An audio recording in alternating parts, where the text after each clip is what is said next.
आश्रम था। उस आश्रम में बहुत सारे शिष्य अपने गुरु से शिक्षा ग्रहण करते थे। उन शिष्यों में से एक शिष्य बहुत ही वाचाल था। वह हर समय बोलता रहता था, दिन भर इधर उधर की बातें करता था।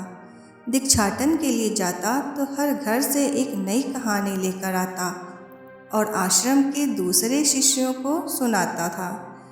एक शिष्य से दूसरे शिष्य की वो बुराई करता, चुगली करता और दूसरे के सामने खुद को अच्छा बनने का प्रयास करता था।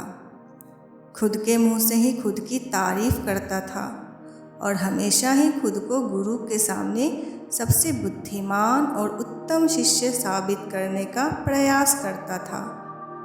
वह खुद को सभी शिष्यों से अलग और श्रेष्ठ मानता था। उसका कहना था कि मैं एक अमीर घर का लड़का हूँ। अगर मैं चाहता तो एक आरामदायक और सुविधाओं से भरा जीवन जी सकता था, लेकिन मैं वह सब छोड़कर यहाँ आ गया क्योंकि मुझे सत्य की खोज करनी है, खुद को जानना है, जीवन को जानना है।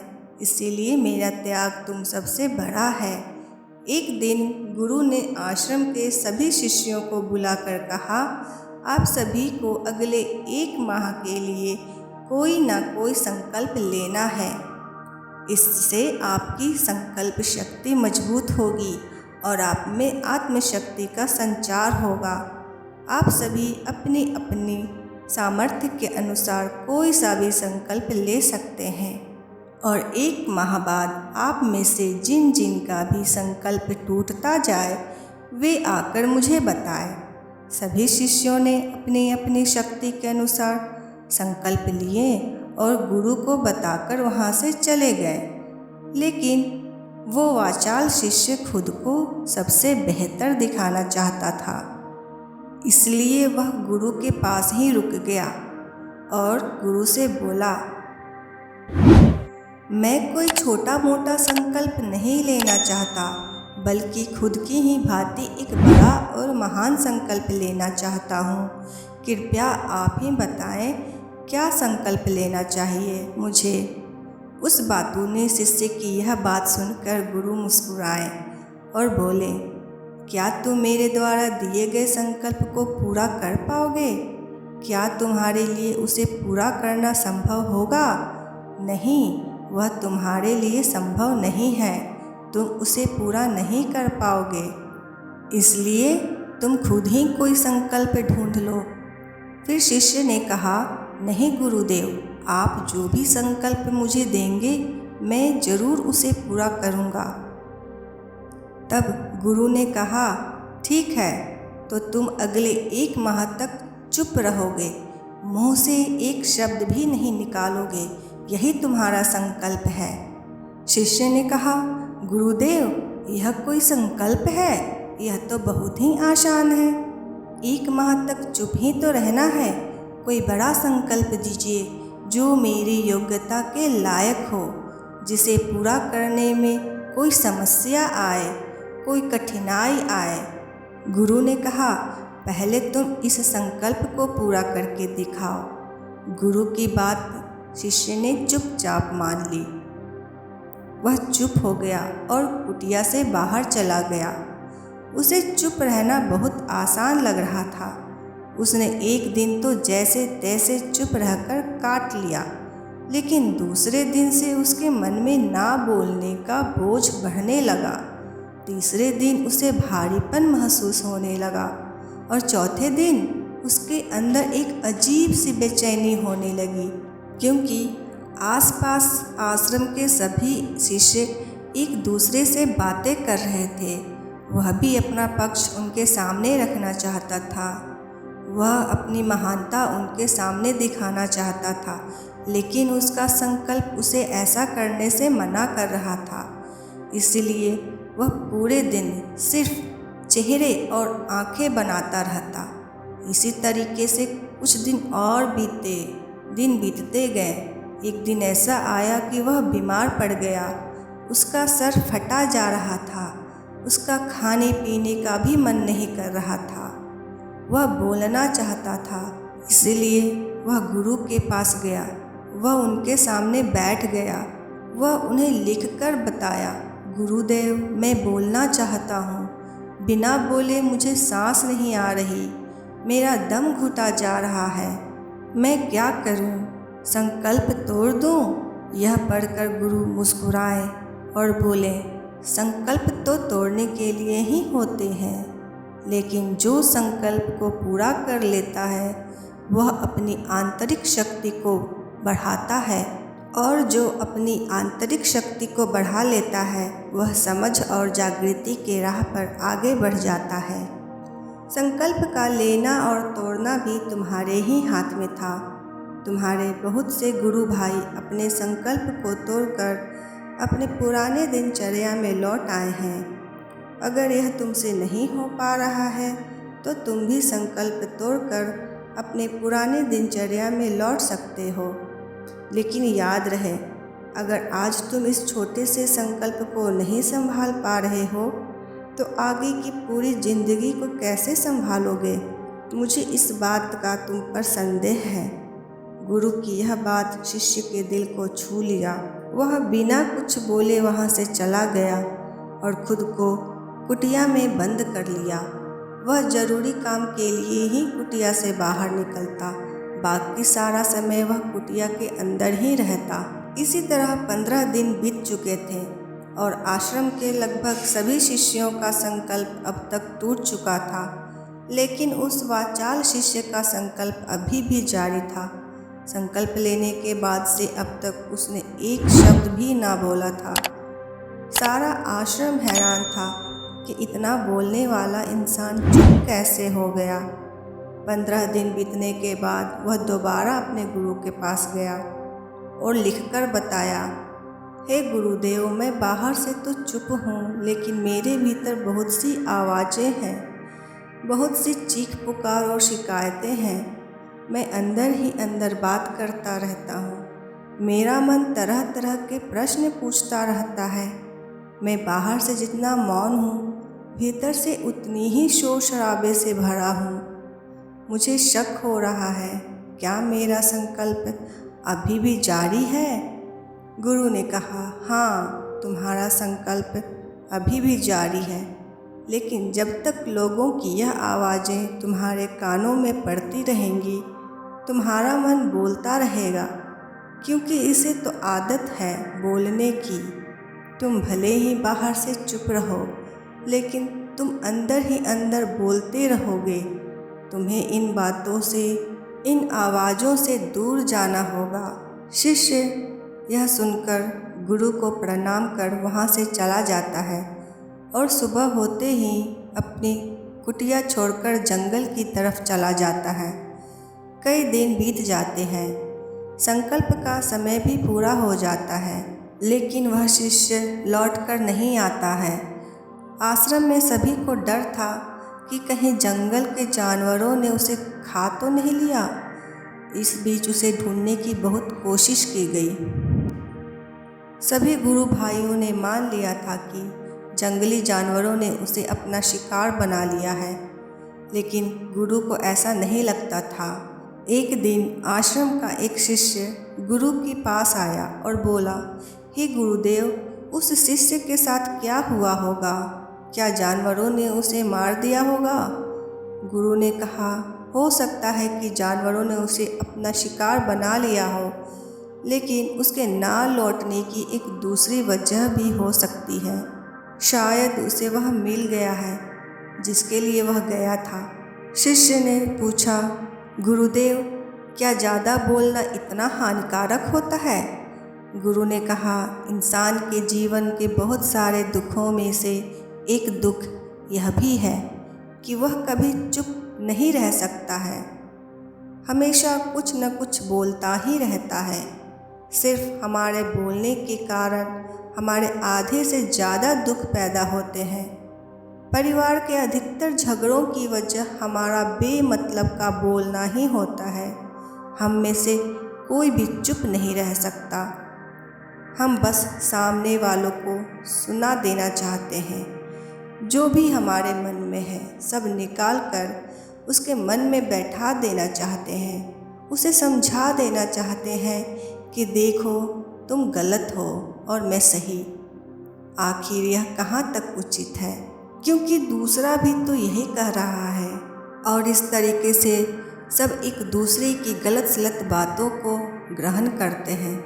फिर समय के साथ उन्हें इस बात का पता ही नहीं चलता कि वे क्या बोले और क्या कहे हैं। और सबसे महत्वपूर्ण व कीमती पल जो जिए जा सकते हैं, जिसको अनुभव किया जा सकता है, जिसमें हम खुशियाँ को ढूंढ सकते हैं, आनंद को प्राप्त कर सकते हैं, वे सब इन सब व्यर्थ बातों में खो देते हैं, बर्बाद कर देते हैं।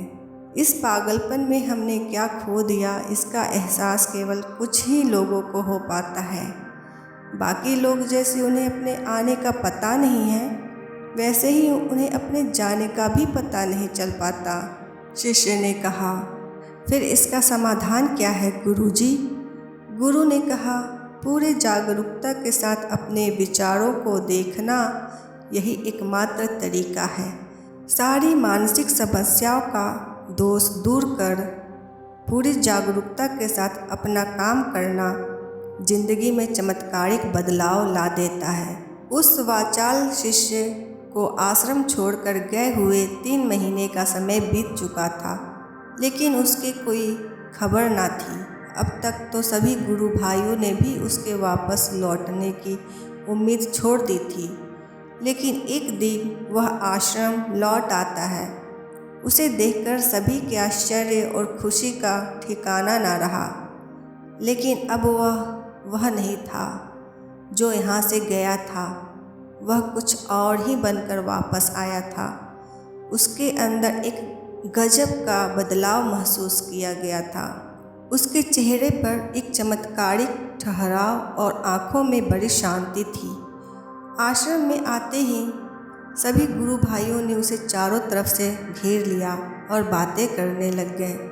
वह भी अपने गुरु भाइयों से बातें करने लगा।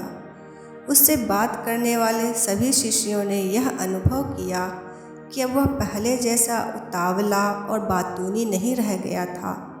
उसके मुंह से एक एक शब्द बहुत ही सोचे हुए और मधुरता के साथ निकल रही थी। थोड़ी देर गुरु भाइयों से बात करने के बाद वह सीधा गुरु की तरफ चला गया। उसने गुरु के चरण छुए और कहा, गुरुदेव, क्या मैं अभी मौन हूँ? क्या अभी मेरा संकल्प जारी है?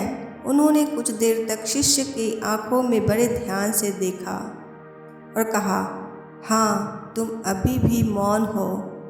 तुम्हारे मुंह से एक भी शब्द निकल नहीं रहा और तुम्हारा संकल्प अभी भी जारी है।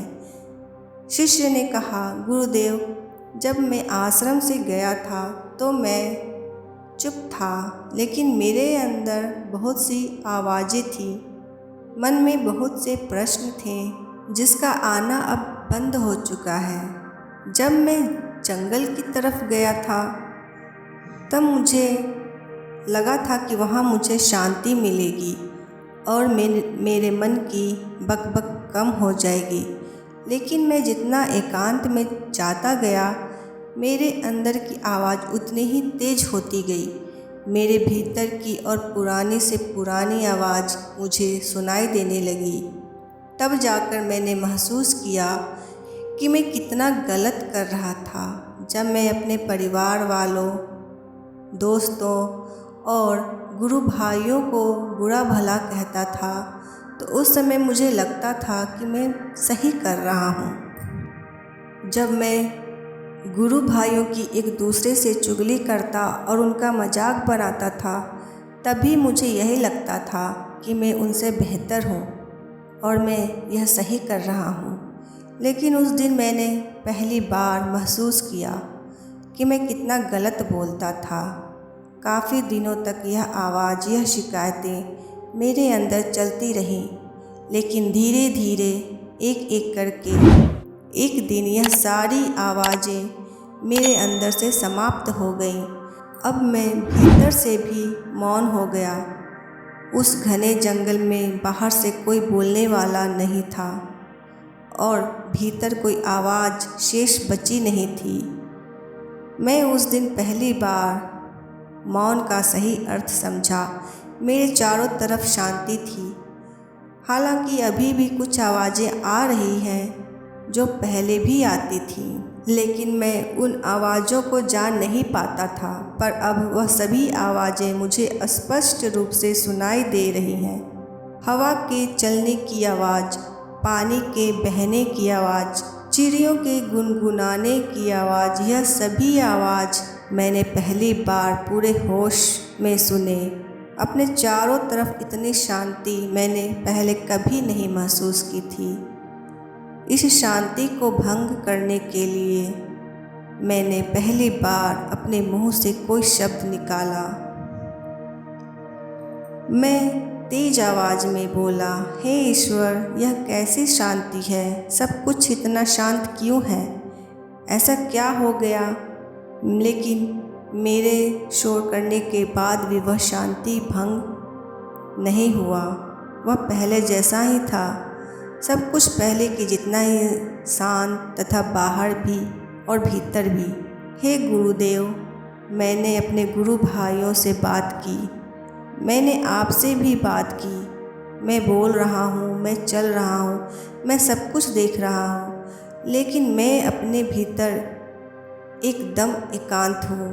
भीड़ में भी हूँ तब भी अकेलापन महसूस कर रहा हूँ। जब मैं खुद में भी शोर करना चाहता हूँ तब भी मैं एकांत में ही होता हूँ। अब सब दिखाई पड़ने लगा है, सब सुनाई पड़ने लगा है। गुरु ने कहा, जब तक हम बाहर की तरफ बोलते रहेंगे हमारे अंदर शांति नहीं रहेगी। जिस दिन हम भीतर की तरफ मुड़ जाएंगे, फिर बाहर हमारे मुंह से कुछ भी निकले, हम शांत ही रहेंगे। दुनिया में जितनी भी बुराइयां हैं, ज़्यादातर हमारे बोलने से ही उत्पन्न होती हैं, क्योंकि हम चुप रहना नहीं चाहते। जितनी ज़रूरत है उससे कहीं ज़्यादा बोलते हैं।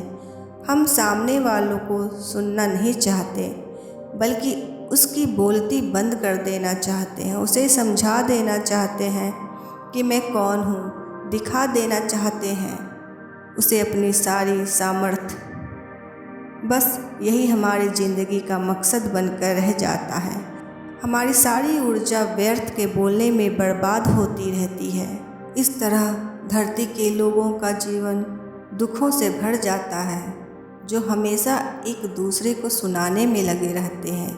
कभी एक दूसरे को सुनना नहीं चाहते, समझना नहीं चाहते हैं, और चुप रहना तो उन्होंने कभी सीखा ही नहीं, क्योंकि चुप रहना उन्हें छोटा महसूस करवाता है।